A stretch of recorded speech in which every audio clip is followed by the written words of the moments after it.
Tampang terduga pelaku yang bunuh pegawai koperasi ditangkap.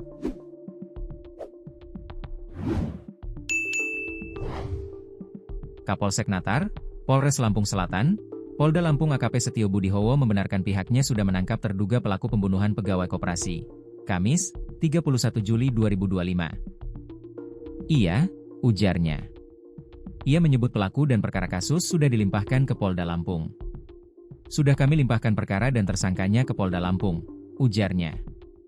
Sebelumnya, beredar unggahan di media sosial terkait penangkapan terduga pelaku pembunuhan yang menewaskan pegawai koperasi Pandra Apriliadi, 24. Dari unggahan akun Facebook bernama Sukmari Sanjaya menarasikan kepolisian telah menangkap terduga pelaku pembunuhan dan dibawa Mapolsek Natar.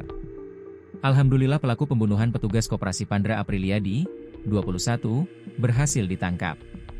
Sudah paling benar dan bagus jualan somai malah bertingkah menghilangkan nyawa orang, bunyi cuitan dalam postingan. Terlihat dari foto yang diunggah terduga pelaku yang diketahui bernama Salam ditempel ketat oleh sejumlah anggota kepolisian saat memasuki Mapolsek. Sebelumnya, warga digegerkan penemuan sesosok jenazah mengambang di sungai yang berada di Dusun Sukarame, Desa Haduyang, Kecamatan Natar, Lampung Selatan, Kamis, 31 Juli 2025. Jenazah tersebut terapung dengan tangan terlipat di perutnya. Adapun ciri-ciri mayat tersebut mengenakan jaket warna merah serta celana jeans biru. Warga digegerkan dengan penemuan sesosok jasad terapung di Sungai Dusun Sukarame, Desa Haduyang, Kecamatan Natar, Lampung Selatan, Kamis, 31 Juli 2025. Jasad tersebut terapung dengan tangan terlipat di bagian perutnya. Adapun ciri-ciri tersebut mengenakan jaket warna merah serta celana jeans biru. Kabid Humas Polda Lampung, Kombes Yuni Iswandari menyatakan tim gabungan dari Dirreskrimum Polda Lampung, Polres Lampung dan Polsek Natar masih melakukan proses evakuasi.